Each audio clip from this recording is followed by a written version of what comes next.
बिस्मिल्लाहिर्रहमानिर्रहीम। अस्सलाम वालेकुम। आज के लेक्चर का टॉपिक है numerical problems of chapter number 4। तो इंशाल्लाह ताला इस लेक्चर में हम इस चैप्टर के तमाम न्यूमेरिकल्स को डिटेल के साथ डिस्कस करेंगे।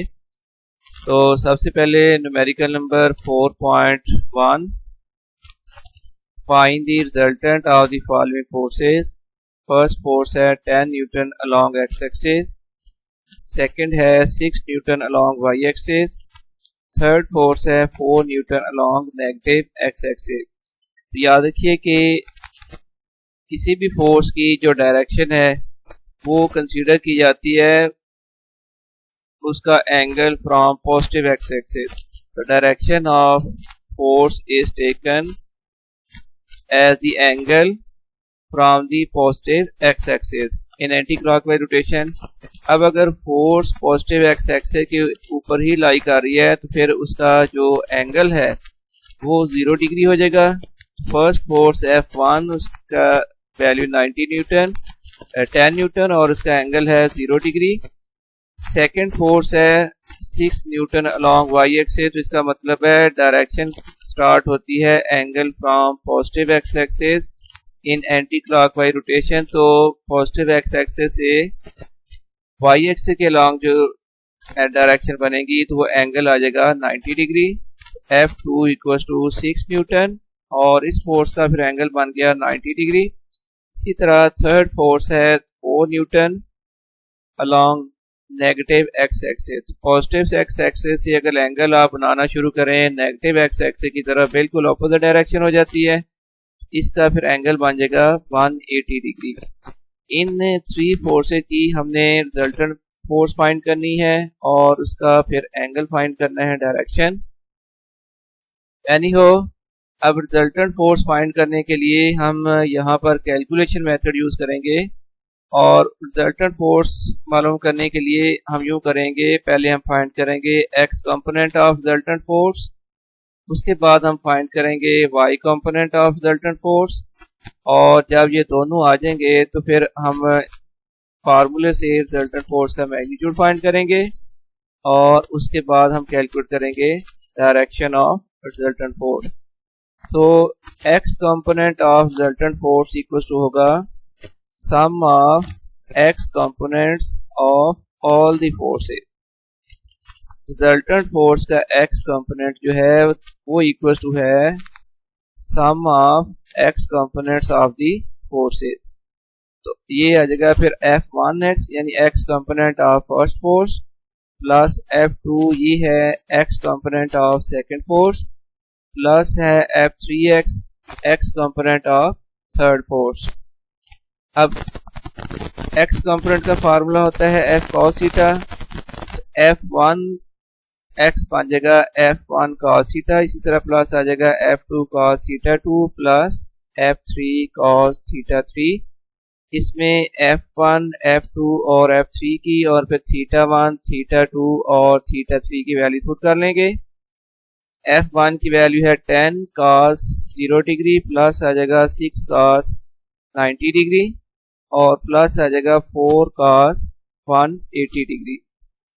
तो 10 इंटू cos 0 की वैल्यू 1 की इक्वल होती है प्लस 6 cos 90 की वैल्यू होगी 0 प्लस 4 इंटू cos 180 की वैल्यू है -1। फिर ये स्टेप बनेगा F X equals to 10 plus 0 -4, तो 10 -4 इक्वल्स टू आ गया 6 Newton. So x component of resultant force की वैल्यू आ गई 6 न्यूटन। सिमिलरली अब हम फाइंड कर रहे हैं y component of resultant force which is equals to sum of y components of the forces. Fy equals to है ये है y component of resultant force equals to है F1y यानी y component of first force plus y component of force F2 plus है फिर y component of force 3। अब आपको मालूम है कि y कंपोनेंट का फार्मूला होता है f sin थीटा, तो फिर ये F1 y को आ जाएगा F1 sin theta 1 plus F2 sin theta 2 plus F3 sine theta 3। अब इनकी वैल्यू पुट करें तो 10 sine 0 degree plus 6 sine 90 degree plus फिर आ गया 4 साइन 180 डिग्री। तो 10 इंटू साइन 0 की वैल्यू होती है 0 प्लस 6 इंटू साइन 90 की वैल्यू 1 है प्लस 4 इंटू साइन 180 की वैल्यू 0। तो 0 प्लस 6 प्लस 0,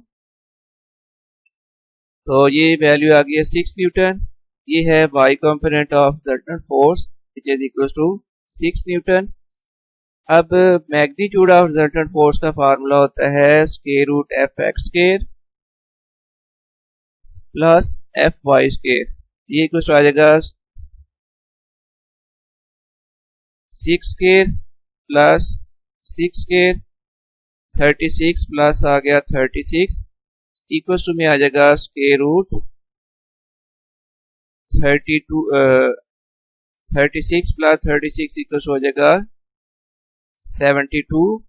स्क्वायर रूट में आ गया 72। अब अगर आप कैलकुलेटर से स्क्वायर रूट 72 की वैल्यू निकालोगे तो वो वैल्यू आ जाएगी 8.485। ये वैल्यू आ गई है resultant magnitude of resultant force की। और इसको अगर राउंड अप कर लें तो ये फिर हम वैल्यू लिख सकते हैं 8.5 न्यूटन। इसी तरह फिर डायरेक्शन ऑफ रिजल्टेंट फोर्स के लिए फार्मूला है tan inverse F Y over X F X equal to आ जाएगा tan inverse 6 over 6 tan inverse 1 which is equal to 45 degree. और ये जो एंगल कैलकुलेट होता है ये होगा विद एक्स एक्सिस। ये क्वेश्चन कंप्लीट हो गया। हमने रिजल्टेंट फोर्स की मैग्नीट्यूड और उसकी डायरेक्शन इसमें कैलकुलेट की है। इसके बाद न्यूमेरिकल नंबर है 4.2। Find the perpendicular components of a force of 50 Newton making an angle of 30 degree with X axis.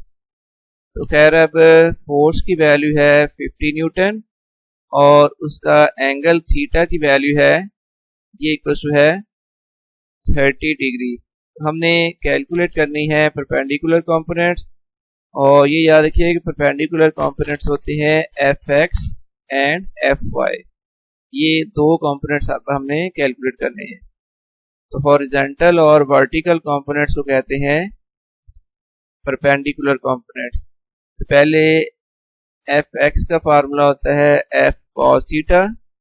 इसमें अब एफ और थीटा की वैल्यू पुट करें तो 50 cos 30 डिग्री 50 मल्टीप्लाइड बाई आ जाएगा 0.866। ये cos 30 की वैल्यू ये कैलकुलेटर से मालूम हो जाएगी। अब 50 को अगर 0.866 से मल्टीप्लाई करें तो ये आंसर आएगा 43.3 न्यूटन। ये वैल्यू आ गई है X component of the force. Similarly y component का फार्मूला होता है f sine theta equals to आ जाएगा f साइन थीटा की वैल्यू 30 डिग्री और कैलकुलेट से अगर आप साइन 30 की वैल्यू निकालोगे तो वो वैल्यू आएगी 0.5। सो ये फिर एफ वाई इक्वल्स टू आ जाएगा 50 मल्टीप्लाइड बाई 0.5 मल्टीप्लाई होने के बाद आंसर आ जाएगा 25 न्यूटन। इसी तरह ये कंप्लीट हो गया। क्वेश्चन नंबर अब 3 है numerical number 4.3। Find the magnitude and direction of force if it's x component is 12 Newton. तो हम साथ साथ डाटा का लिख रहे हैं। तो एक्स कंपोनेंट होता है F X equal to 12 newton and Y component F Y की वैल्यू है 5 न्यूटन। फाइंड करना है हमने magnitude of resultant force and direction of resultant force. Theta की वैल्यू फाइंड करनी है और मैग्नीट्यूड ऑफ रिजल्टेंट फोर्स हमने फाइंड करनी है वैल्यू ऑफ एफ। तो अगर एफ एक्स और एफ वाई आपको गिवन हो फिर मैग्नीट्यूड ऑफ रिजल्टेंट फोर्स का फार्मूला होता है square root F X square plus F Y square. तो स्क्वायर रूट में आ जाएगा 12 स्क्वायर प्लस 5 स्क्वायर। अब 12 का स्क्वायर होता है 144 प्लस आ गया 25, तो 144 प्लस 25 इक्वल टू है 169। अगर 169 का स्क्वायर रूट करेंगे तो आंसर आ जाएगा 13। तो फिर मैग्नीट्यूड ऑफ रिजल्टेंट फोर्स की वैल्यू आ गई 30 न्यूटन, और इसकी डायरेक्शन फाइंड करेंगे हम इस फार्मूले से, theta equal to tan inverse F Y over F X. अब इस रिलेशन में वैल्यू पुट करेंगे, थीटा इक्वल टू फिर आ जाएगा tan इनवर्स 5/12, तो ये 5 डिवाइडेड बाई 12 होगा 0.41667, तो theta equal to tan inverse 0.41667, और कैलकुलेट से tan इनवर्स की वैल्यू फाइंड करोगे तो वो वैल्यू आ जाएगी 22.6 डिग्री, और ये एंगल होगा with X axis. Question number, numerical number 4.4. A force of 100 Newton is applied perpendicular on a spanner at a distance of 10 centimeter from a nut. Find the torque produced by the force. तो अब given है force equals to F equals to 100 Newton, और ये जो perpendicular force applied perpendicular on a spanner at a distance of 10 cm from the nut, तो distance from the nut होगा moment arm, so moment arm L equals to है 10 cm। इसको अगर metre में convert करें तो हमें करना पड़ेगा 10 डिवाइडेड बाई 100 मीटर, तो ये वैल्यू फिर आ गई है 0.1 मीटर। और हमने कैलकुलेट करना है टॉर्क क्वेश्चन मार्क फाइंड करना है अभी हमने। सो टॉर्क का फार्मूला होता है टा equal to F multiplied by L. ये टा जो लिखा है ये टॉर्क की सिंबल होती है, तो फिर टॉर्क इक्वल टू आ जाएगा एफ 100 मल्टीप्लाइड बाई 0.1, तो ये वैल्यू आ जाएगी 10 न्यूटन मीटर। तो टॉर्क की वैल्यू आ गई है 10 न्यूटन मीटर। इसके बाद numerical number 4.5, a force is acting on a body making an angle of 30 degree, तो डाटा में लिखेंगे angle theta equals to 30 degree, और the horizontal component of force is 20 newton, horizontal component F X equals to है 20 Newton, और हमें कहा यह गया है फाइंड दी फोर्स, तो वो फोर्स हमने एफ जो है वो कैलकुलेट करनी है। अब चूंकि रिजल्टेंट फोर्स का एक्स कंपोनेंट गिवन है, इसलिए हम एक्स कंपोनेंट का फार्मूला यूज करेंगे, और X component of resultant force होती है F X equals to F cos theta. अगर यहाँ से हम एफ की वैल्यू निकालना चाहें तो ये कॉस थीटा जो यहाँ पर मल्टीपल है लेफ्ट साइड में आएगा, तो फिर ये फ्रैक्शन आ जाएगी F X over cos theta, या आप लिख लें F equals to F X over cos theta. अब इसमें एफ एक्स और थीटा की वैल्यू पुट कर लें, तो ये फिर equals to F equals to आ जाएगा 20 ओवर कॉस 30, तो 20 ओवर कॉस 30 की वैल्यू है 0.866। ये कैलकुलेट से डिवीजन करोगे तो आंसर आ जाएगा 23.1 न्यूटन। ये है रिक्वायर्ड फोर्स। अब न्यूमेरिकल नंबर है 4.6, the steering of a car has a radius of 16 centimeter. Find the torque produced by a couple of 50 Newton. So couple में दो फोर्सेस होती हैं। अब गिवन ये है कि दोनों कपल फोर्सेस की वैल्यू 50 न्यूटन की इक्वल है, क्योंकि दोनों फोर्सेस की वैल्यू इक्वल होती है कपल में। Each force is equal to 50 newton, तो हम इसको कहेंगे couple force F equal to, इसकी वैल्यू है 50 न्यूटन।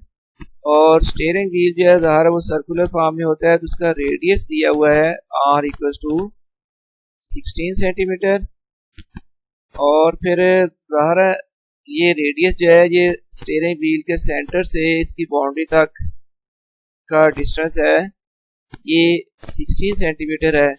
फिर कपल का टॉर्क फाइंड करने के लिए हमने करना था force multiplied by perpendicular distance between the couple forces. अब सेंटर से लेकर स्टीयरिंग व्हील की बाउंड्री तक जो डिस्टेंस है वो तो 16 है, तो दो फोर्सेस के दरमियान जो डिस्टेंस होगा वो इसका डबल हो जाएगा।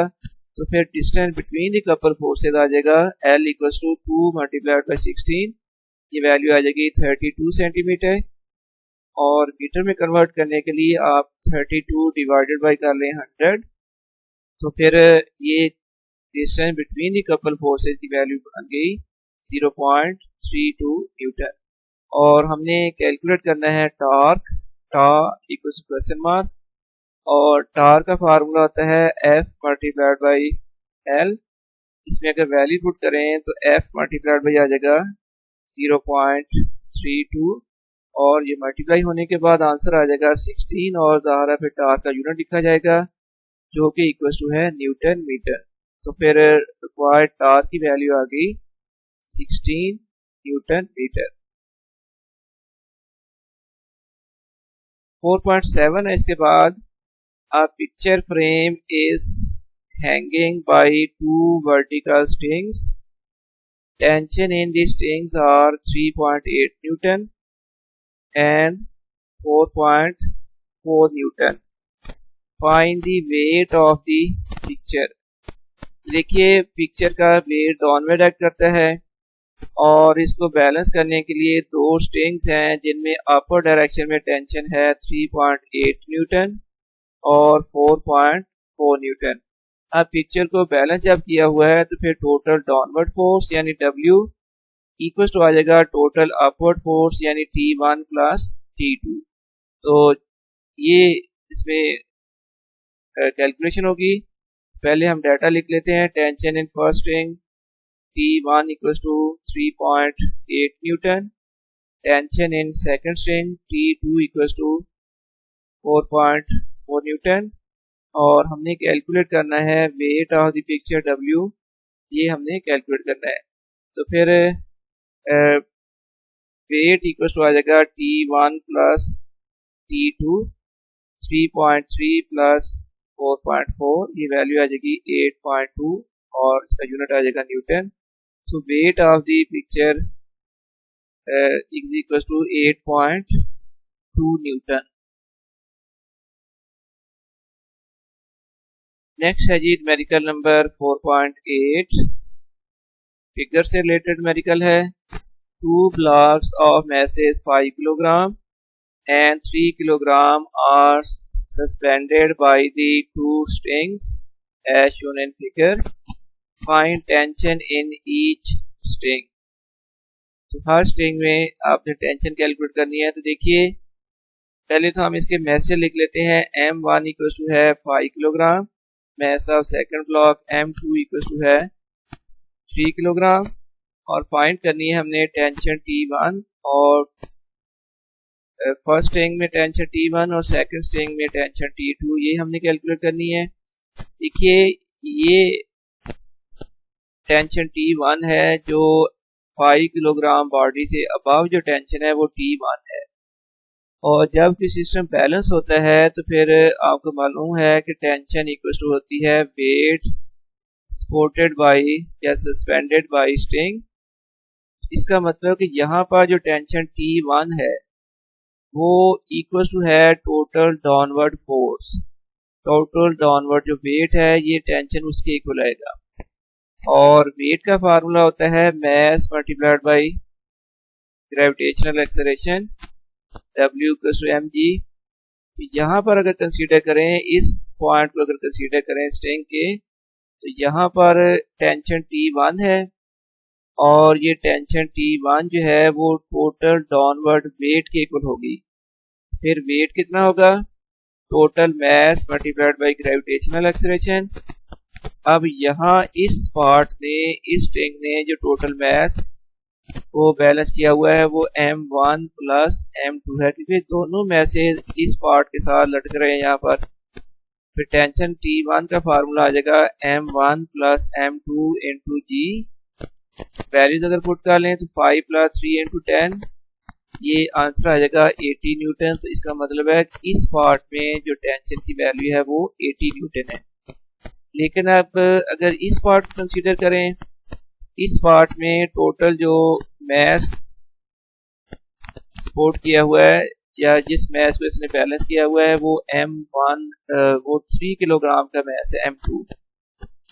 इस पार्ट में फिर टेंशन आ जाएगी M2 मल्टीप्लाइड बाई G। तो 3 मल्टीप्लाइड बाई 10, तो 3 मल्टीप्लाइड बाई 10 आंसर आएगा 30। तो T2 की फिर वैल्यू आ गई 30 न्यूटन।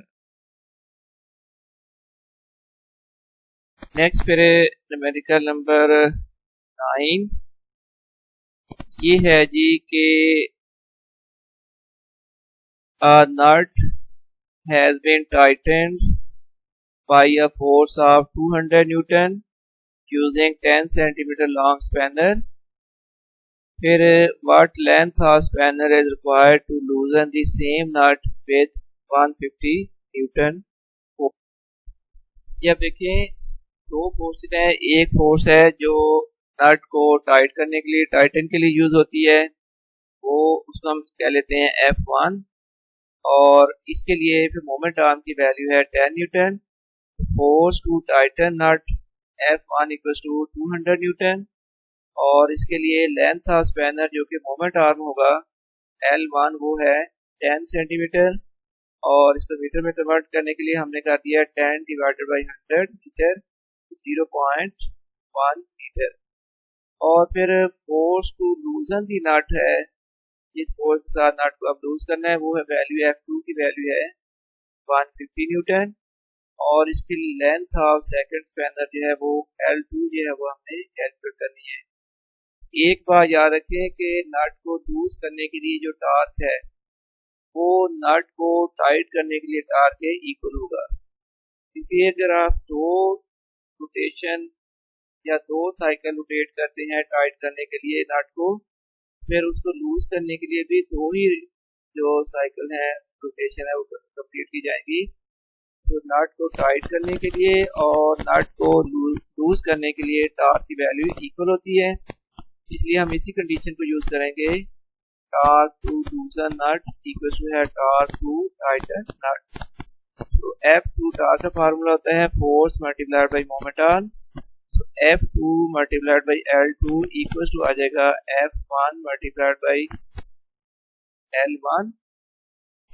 यहाँ से हमने L2 की वैल्यू निकालनी है, तो इसलिए ये जो F1 मल्टीपल है इसको अगर राइट साइड में ले जाएं तो ये ओवर में आ जाएगा। तो फिर L2 इक्वल टू आ जाएगा F1 multiplied by L1 over F2। अब इसमें वैल्यूज पुट करें तो 200 मल्टीप्लाइड बाई 0.1 ओवर 150, तो 20 ओवर 150 डिवाइड करने के बाद ये वैल्यू आ गई है 0.133 मीटर। ये भी आंसर ठीक है।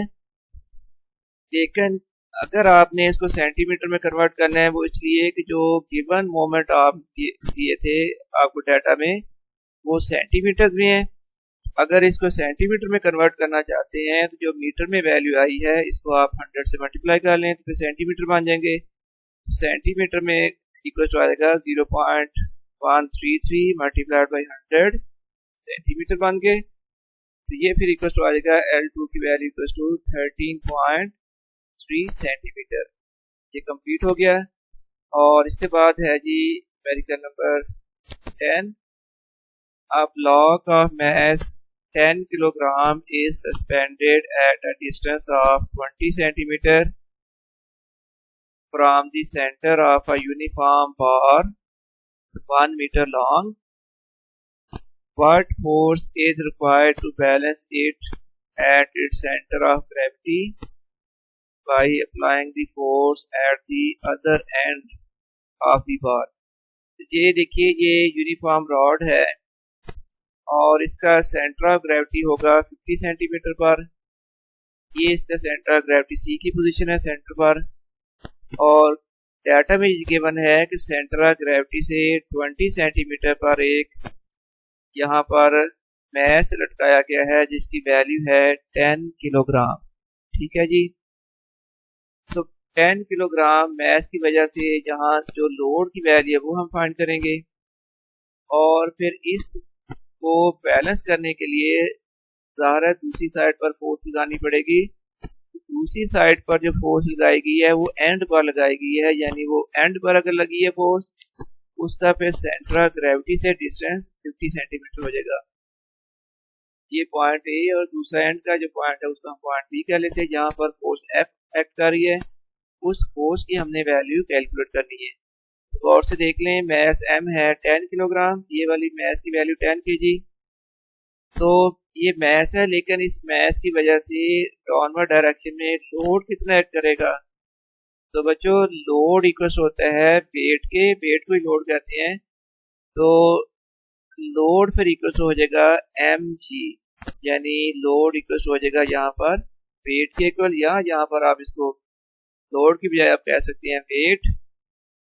तो L equal to M G, M की वैल्यू है 10 किलोग्राम मल्टीप्लाइड बाय जी की वैल्यू होती है 10 ग्रेविटेशनल एक्सीलरेशन की वैल्यू।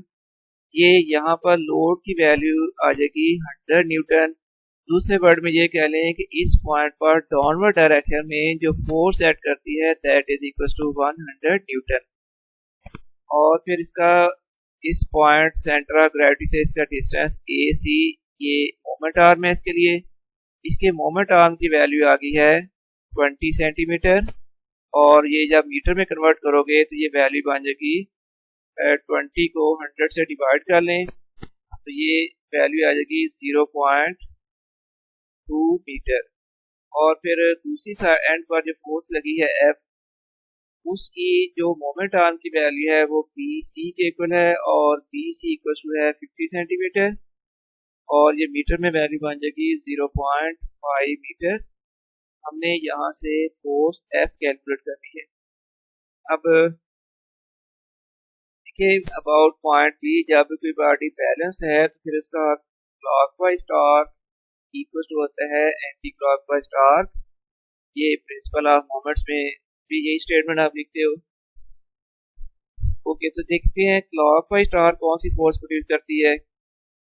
देखें अगर ये फोर्स एफ कंसीडर की जाए तो ये इस रॉड को डाउनवर्ड डायरेक्शन में खींच रही है, डाउनवर्ड डायरेक्शन में एक्ट कर रही है। अगर इसका टार्क कंसीडर किया जाए पॉइंट सी के अबाउट, इस फोर्स की वजह से जो रॉड है वो डाउन मूव करेगा और दूसरा एंड जो है वो अपवर्ड मूव करेगा। अगर बी डाउनवर्ड मूव कर दे और दूसरा एंड जो है वो अपवर्ड मूव कर दे तो ये रोटेशन बनती है क्लॉकवाइज। क्लॉक भी इसी डायरेक्शन में चलता है। फिर फोर्स एफ का जो टॉर्क है वो क्लॉकवाइज टॉर्क है। और अगर ये लोड की बात की जाए, ये लोड डाउनवर्ड इसको डायरेक्शन में एक्ट कर रहा है, इस वजह से ये अगर इसको एक्ट करने दिया जाए तो यहाँ पर ये डाउनवर्ड मूव करेगा इस रॉड को, और ये साइड पर अपवर्ड मूव कर देगी। अगर ये साइड डाउन और साइड जो बी है पॉइंट बी वो अपवर्ड मूव करे तो ये एंटी क्लॉकवाइज टॉर्क होगा। इसका फिर आपको समझाने वाली बात ये है कि एफ का टॉर्क क्लॉकवाइज है और इस पॉइंट पर जो लोड एक्ट कर रहा है उसका टॉर्क एंटी क्लॉकवाइज है। फिर क्लॉकवाइज टॉर्क इक्वल टू हो गया एंटी क्लॉकवाइज टॉर्क, और टॉर्क का फार्मूला होता है force multiplied by moment arm. ये फोर्स एफ है, इसका मोमेंट आर्म हो जाएगा बी सी इक्वल टू यहाँ पर लोड एल है, इसका मोमेंट आर्म हो जाएगा ए सी। अब वैल्यूज पुट करें, F multiplied by 0.5 equal to 100 multiplied by आ जाएगा 0.2, फिर 0.5 एफ इक्वल टू 20, एफ की वैल्यू आ जाएगी 20 ओवर 0.5, डिवाइड करोगे तो आंसर 40 आ जाएगा। फिर रिक्वायर्ड फोर्स की वैल्यू आ गई 40 न्यूटन। और इसके साथ ही आपके ये चैप्टर के न्यूमेरिकल्स कंप्लीट हो गए हैं, और आपके लिए बहुत सारी दुआएं कि जो कुछ आपको पढ़ाया गया है समझाया गया है वो अच्छी तरह से आपका कंसेप्ट क्लियर हो जाए।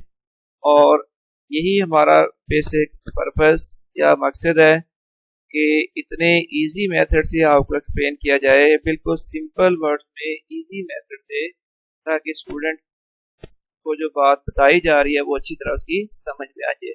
इंशाल्लाह ताला ऐसा ही होगा। बस थोड़ा सा आप मेहनत करें और ये जो प्रैक्टिस से करने वाली चीज़ें हैं बार बार इसको रिवाइज करें, प्रैक्टिस करें, तो कोई वजह नहीं है कि आपको इसकी समझ नहीं आए। इंशाल्लाह ताला आपको बहुत अच्छी तरह समझ आएगी। और इसके साथ ही खुदा हाफिज।